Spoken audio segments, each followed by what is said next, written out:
Hi everybody, Master Kelly here. Today's lesson we're going to talk about how to become a saint.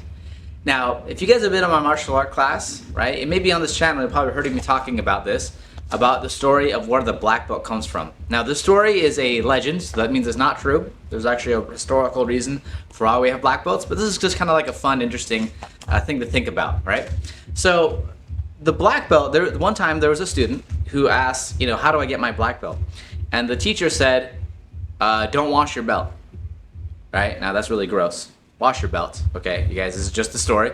So he said, don't wash your belt, and you'll know when your belt turns black. So what the student did is that he trained outside, he trained in dirt, he trained till his knuckles bled. He basically got his belt so dirty and so nasty with all these different colors, and because of all the colors are put together, it turned black. Right, and that's how he got his black belt. Now, what's the lesson of the story? Well, the lesson is to get your black belt, it takes time, it takes effort, and it takes a lot of discipline, right? You have to overcome a lot of challenges to get there. Now, similarly, when you guys are baptized, do you know you're given a white garment? You're given a white garment. Now, this white garment represents the purity of your soul. However, what happens after we're baptized? Well, most of us sin. Right? We commit sins, and what happens is that we put stains on this white garment. And because of these stains, we have to do what? We have to go to confession. And when we go to confession, the priest, through the gift that God gave to the apostles, through Jesus Christ, allows him to forgive our sins, right? And then what happens? Well, we get those things get washed away, right? Now, when Christ died on the cross, he opened up the gates of heaven. He did. He opened up the gates for heaven.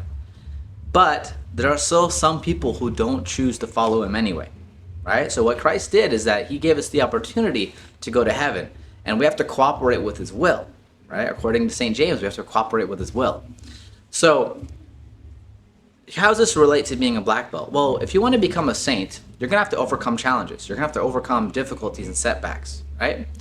And the lesson of going from white belt to black belt is similar, right? Because in the spiritual life, you're going to do things that you may not understand yet, but then you will later on. I know this is for me personally. Maybe you're going to experience this in your life as well. If you are a student in my school, one of the first punches you're going to learn is the jab, right? Even if you've been watching the videos on this channel, right? First thing you learn is the jab. Now, is the jab that interesting? Maybe, but not really. It's a very boring punch. It's more interesting to throw like a Superman punch, right? Or a spinning back fist or a jump turning round kick, right? Would I have you do that on your first day? Probably not. I would have you start with the jab, right? Now, if you were in my class, you'd probably do like 100 jabs. You'd just be jabbing the bag, working on that jab, trying to get it nice and clean. And then once that's ready, then you move on to your cross, right? When that's ready, you start throwing hooks. Same thing with the spiritual life, right? You might be doing your daily prayers like it's your jab, right? You may not feel like you're doing anything. Maybe you say a morning offering and you're like, I don't know if I'm getting much out of this. But what matters most is that you're consistent.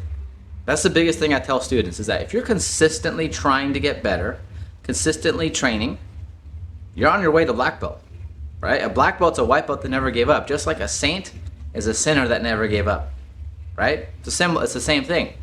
So when you're practicing your jabs, it's like saying your morning prayers, right? When you're practicing your footwork, that's like saying the rosary every day, right? Now, I'll be honest with you. Sometimes I don't feel like saying the rosary. I don't feel like it. Sometimes I'm like, I'd rather do something else. But the truth is, the rosary is so powerful because you are calling upon the Mother of God to pray for your soul, right? Now, recall back to when Jesus was celebrating at a wedding. If you don't know the story, it's called the Wedding Feast at Cana.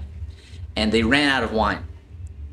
And who asked Jesus to help the bride out, right? Or help the groom and the bride out? Mary. Mother Mary asked, they have no wine, right? And then what did Jesus do? Well, Jesus transformed that water into wine, and that was the start of his ministry. Not only that, Jesus gave Mary a command. When he died on the cross, he said, woman, behold your son. And then he said to John, what represents all of us, son, behold your mother. Just think this, if Mary was willing to receive God in her womb, receive Jesus Christ to save humanity through the angelic salutation, Hail Mary, full of grace, wouldn't you think she'd be obedient to following Jesus' command at his dying breath, asking her to be the mother of all people and protecting her sons? She definitely would, which is why she protects you and me. Okay? So don't be afraid to pray to Mary. Don't be ashamed of it. The rosary is there for a reason. It's a powerful way to become a saint. So I can't stress that enough. Hope you guys have a wonderful rest of your day. And if you guys like this video, give it a thumbs up and subscribe so you don't miss out. Hope you guys have a wonderful rest of your day, and God bless.